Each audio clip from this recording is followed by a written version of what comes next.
Grabatzen ari garen unean gaueko 10:22 minutu igaro diren honetan, Osasunak eta Realak Sadar futbol zelaian Iruñean jokatu duten eSports Ligako 22. jardunaldiko norgehiagokaren analisia egingo dugu. Garaipena gorritxoentzat izan da eta honen bestez txuri-urdinek ligan aspaldian irabazi ezinik jarraitzen dute. Gogoratuko dugu aurreko jardunaldian batetik Osasunak bana berdindu zuela Las Palmasen aurka, Realak berriz 2-0 irabazi zion Europako norgehiagokan paoki, beraz bi taldeak dinamika ezberdinetan iritsiak ziren norgehiagoka honetara, eta horretarako bi entrenatzaileek, Vicente Morenok eta Imanolek hain zuzen ere, bi hamaikako hauen aldeko apustua egin dute entrenatzaile Valentziarrak. Sergio Herrera ipini du ATP-an, lauko lerroan Jesus Areso eskuinegaletik, Juan Cruz ezkerregaletik eta Katena eta Boiomo atzealdearen erdialdean. Torro izan da euskarri moduan, Moncaiolak eta Imar Orozek zelai erdian lagunduta, eta goian eskuinaldetik Ruen Garzia, ezkerraldetik Kike Barja, eta golaren arduradun goian Ante Budimir izan da. Imanolek ere 4-2-3-2ko sistemaren aldeko apustua egin du. Alex Remiro izan da ATP-an, Jon Mikel Aranburu eskuinegaletik, Javi López ezkerregaletik, Agerde eta Igor Zubeldia atzealdearen erdialdean. Partida eskasa jokatu du gaurre Azkoitiarrak, gero itzeingo dugu, sakonago. Zubimendi izan da euskarri moduan, Olasagastik eta Susitxek volante moduan lagunduta, eta goian eskuinaldetik Barrenetxea, eskuinaldetik Takekubo, ezkerraldetik Barrenetxea, eta goian Mikel Oiartzabal izan da. Beno, partida hasieran Reala ongi ikusi dugu, ez? Bazirudien partida, kontrolpean edo izan zezakeela, area askotan zapaltzen, baina batez ere jokalari garrantzitsuen parte hartze gutxirekin ikusi dugu, ez? Egal horiek oso ongi zaindu dituzte Osasunako bi egaletako jokalariek, bai Juan Cruzek eta bai Jesus Aresok sekulako partida jokatu dute gaurkoan, oso kontrolatu da izan dituzte une oro bai Ander Barrenetxea eta bai Takekubo. Egia da Takekubok barnekaldetik eta jokaldi batzuk egin dituela, tarteka area zapaldu duela, baina atzealdearen erdialdean ere Katena eta Boiomo oso ongi aritu dira,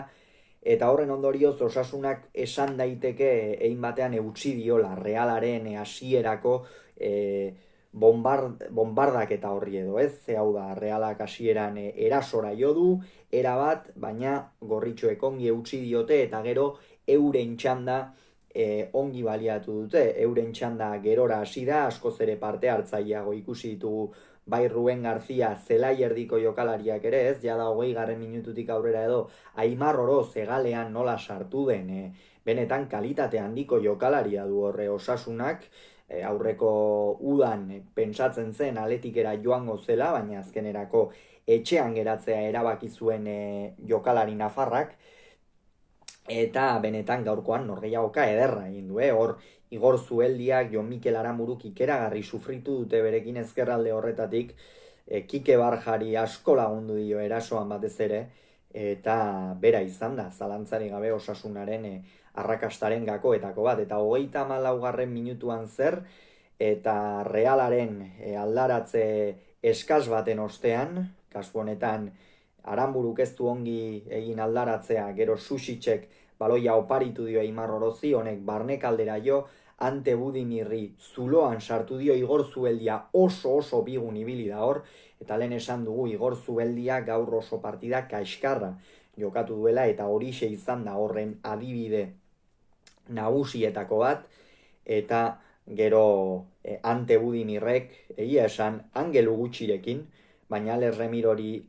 hankazpitik pasadio baloia, eta ondorioz Osasunaren lehen gola iritsi da. Ia esan Realarentzat kolpe gogorra izan da hori, esan daiteke txuri-urdinak ez zirela gaizki jokatzen ari, baina euren unea ez dute baliatu, eta gero badakigu oholkiak ordainetan etortzen direla, eta egia da txuri-urdinak Naief Agerdekin eta Igor Zubeldiarekin atzealde horretan segurtasun handi xamarrarekin zebiltzala, baina gaurkoan ez da hori ikusi inondik inora ere, eta hor Ante Budimirrek bat eta utzekoa, horre gainera sekulako morala eman dio Osasunari, gerora ere erasoan jarraitu dute, Reala erabat hautsi eginda atzealdean, eta lehen zatiko albiste honena txuri urdinentzat horixe izan da. Txuri urdina gainera baloia ateratzerako garaian eta oso deseroso ikusi ditugu. Martin Zubimendi aspaldian jada bere postuan apenas ari gara ikusten. Gaurkoan askoz ere gehiago ikusi dugu erasora jotzen eta hori Realarentzat ez da albiste ona. Azkenean zuk jokalariak ordenatuta baldin badituzu eta zeure jokoa egiteko gaitasuna baldin baduzu, Martin Zubimendik euskarri postu horretan baloia ateratzen eta gero Susitxek edo Olasagastik apur bat aurrelariak bilatzen aritu beharko lukete gero desberdintasuna markatzeko, baina gaurkoan ez da hori eta azkenengo norgehiagoketan ere ez gara hori ikusten ari Realean, eta horrek esan nahi du jada aurkariek harrapatu dutela hainbatean Martin Zubimendiren baloia ateratzeko mugimendu horiek zeintzuk diren. Eta hori Imanolen taldeak inolako zalantzari gabe zuzendu behar duen zerbait da. Esan bezala, lehen zatia amaitu da, bat eta hutseko emaitzarekin, eta horixe izan da Realaren albiste onena. Bigarren zatian ere txuri urdinak ongi sartu dira, hortakeku parte hartzaile ikusi dugu, kanpo aldera, barne aldera, baina area barruan ez dute jaurtitzen txuri urdinek. Nik ez dakit, konfiantza falta den, gol faltarena edo, baina area zapaltzen dutenean vertikaltasun gutxi erakusten dut talde txuri urdinak. Eta gaurkoan gainera ez dut esan, baina Oskarsonekin Imanolek hartu duen erabakia ez zait inondik inora gustatu. Azkenean bi gol egitetik dator, Islandiarra ez dakit, behar bada estrategia bat edo izango zen, hau da, osteguneko norgehiagoka ia da, ia labizikoa da kopan, galdu ezkero kopatikan geratuko litzake Reala, eta hori bai, anoetako bulegoetan jada, alarma korriak piztu eta sirenak jotzen hasteko litzake, baina ez zait iruditzen gaurkoan horri Oskarsonek aulkitikan atera behar zukeenik. Azkenean aurrekoan partida ona egin zuen, nik uste aurrelariak gola egiten dutenetan urrengo norgehiagokan saritu behar direla, baina Imanolek ez du horrela ikusi eta berandura arte ez da atera, horri Oskarson. 57. minutuan egin du Osasunak lehen aldaketa, kasu honetan Kike Barja kendu du min hartuta eta Abel Bretones atera da, Barjaren partida ona izan da, egia da gaurkoan Laudorioak beste batzuek eraman dituztela, esate baterako Aimar Orozek, Lukas Torrok, Egaletan Jesus Aresok parte hartze handia izan du, eta behar bada Kike Barjaren alde horretatik ez dute asko jokatu, baina hala ere beti arriskua sortzen, beti langile ikusi dugu presioan ere ongi, eta badakigu Kike Barja ez dela Osasunan ohiko jokalari bat, baina esango nuke bere minutuak ongi baliatu dituela, eta bere ordez Abel Bretones atera da, apur bat defenditzeko edo egin duen aldaketa, Vicente Morenok eta oso sendo jardundu egal horretatik Bretonesek, eta benetan Osasunak asmatu du, inolako zalantzari gabe. 61. minutuan epaileak hasiera batean penaltia adierazi du, gero barrean ezezkoa eman diote, eta 66. minutuan Reala ez genekien zer gertazitekeen, baina aukera gutxi sortzen, area zapaltzen zuenean ere batere eraginkortasunik gabe, Susic saiatzen zen, horrea zuloren bat bilatzen zuen, baina ez Osasuna atzealdean oso ongi kokatuta ikusi dugu, eta Realak ezin izan du arresi gorri hori, arresi gorria gainditu gaurkoan inondik inora ere. Eta 66. minutuan aldaketa bikoitza egin, hain zuzen ere Olasagasti eta Barrenetxeak kendu ditu, Olasagastiren partida gaur, partida onak egitetik zetorren, 59. minutuan txartela ikusi du, eta barnekalde horretatik normala da, azkenean bera ere norgehiagoken pilaketa handia izaten ari da, aurrekoan ere Paoken aurka oker espaldimanago behintzat hasieratik jokatu zuen, eta azkenean ohituta edo hainbeste jokatzera ohituta ez dagoen jokalari batentzat partida guztietan errendimendu berdina edukitzea oso zaila da, eta gaurkoan barnekalde horretatik saiatu da Olasagasti, erdi punta horretan ere zarri du Imanolek tarteka, Susitxekin batera presioa egiteko, baina gaurkoan ez du asmatu Olasagastik, eta bestetik Barrenetxea, Anderre gaur, egia esan, bere doai nagusia edo bera gehien desberdintzen duen doai hori ez du erakutsi aspaldian Barrenetxeak, eta hori da aurkariari buruz burukoetan izkin egitea eta irabaztea, eta Egaletako jokalariak egia esan oso eroso, ari dira esango nuke azken partida hauetan Ander Barrenetxea defenditzen, esango nuke bere mugimenduak ere buruz ikasita dituztela eta desberdintasun horiek ezin markatuz dabil, eta horren ondorioz horrek egiten diona da apur bat barnekalderago jokatzea, eta barnekaldetik jada ez dago eroso, azkenean 3-4 jokalari gainera etortzen zaizkio, eta ezin du sortu, eta bai, gaurkoan ere antzeko zerbait gertatu zaio. Eta Brais eta Oskarson atera dira, Braisen partida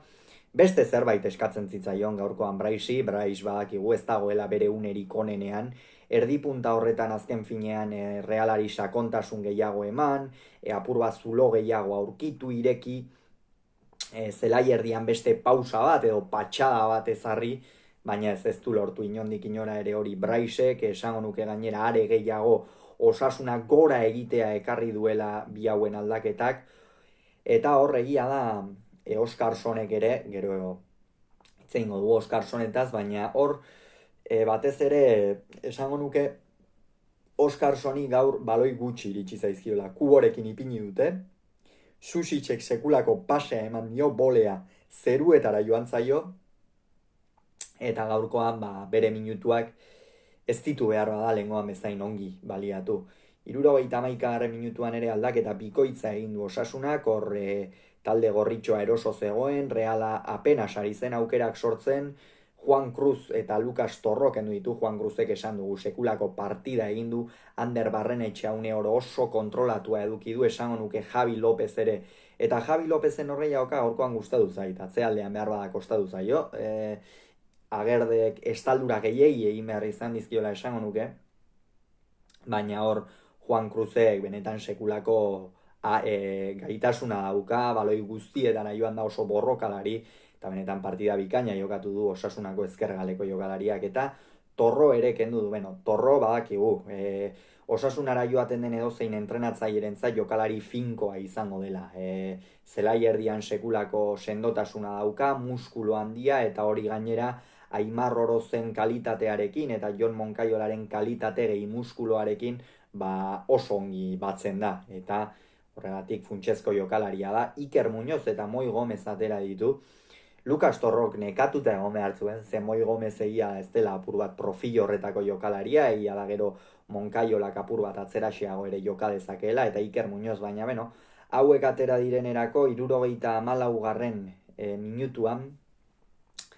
Rubén Garziak Budimirri pasea egin, Agerdi oso ongi irabazi dio posizioa Rubén Garziak, eta gero Igor Zubeldiak hemen ere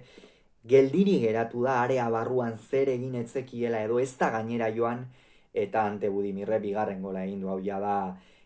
sekulako baldekada urrotz izan da, arratsalde hotz batean Realarentzat 2-0 aia da, oso nekeza zen buelta emateko horri,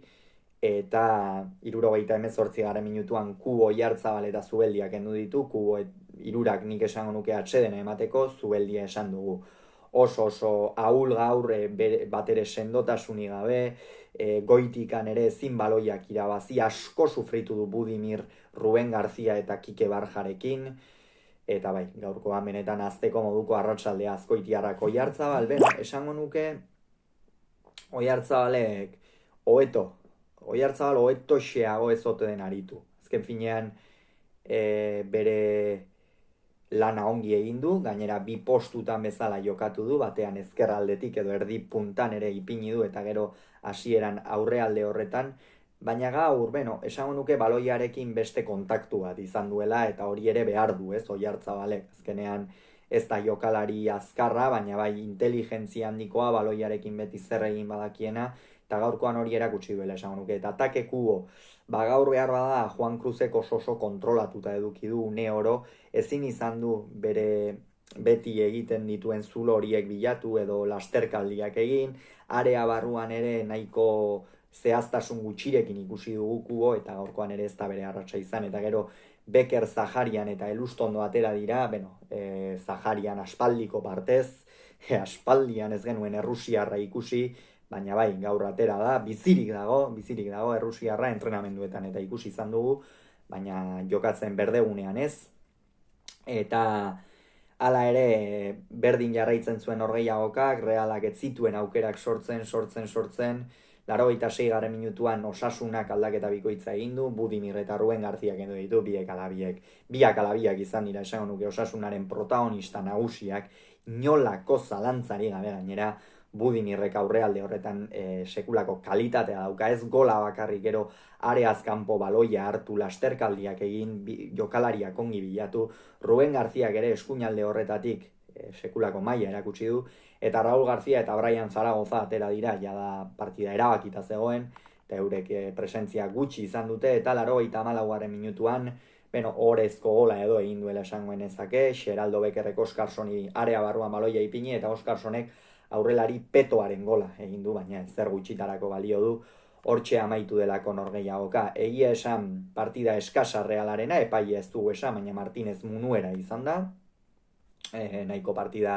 erosoa izan duela, esango nuke, penalti hori jandu, baina gero zuzendu diote Barretik eta berak ere ongi zuzendu, barkatu Martinez Munuera, ni berriz